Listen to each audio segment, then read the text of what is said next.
জাল দলিল চেনার উপায়। একটি দলিল আসল নাকি জাল কিভাবে বুঝবেন? দেখা গেছে আপনারা অনেকেই আছেন নতুন জমি ক্রয় করবেন, কিংবা অনেক ব্যাংকার আছেন যারা ক্লায়েন্টকে জমি বন্ধকের বিনিময়ে লোন দিতে চাচ্ছেন। এখন দলিল আসল নাকি জাল সেটি চেক করতে হবে। তাহলে এখন প্রশ্ন আসে, দলিল আসল নাকি জাল কিভাবে বুঝবেন?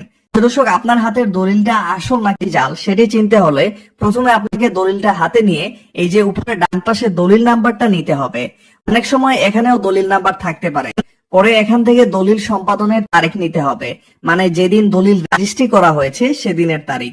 এই দুটি তথ্য সংগ্রহ করে আপনাকে চলে যেতে হবে উপজেলা সাব রেজিস্ট্রার অফিসে। সেখানে গিয়ে তালাশি দিয়ে দেখবেন বালাম বা ভলিউম বইয়ে দলিলটা পাওয়া যায় কিনা।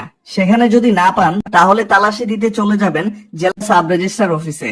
আর জেলা সাব রেজিস্ট্রার অফিসেও যদি না পান তাহলে বুঝে নিবেন যে এই দলিলটি আসল নয়, দলিলটি জাল বা ভুয়া। আশা করি সবাই বুঝতে পারছেন।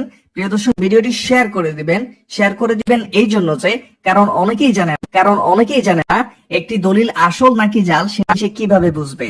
আসসালামু আলাইকুম।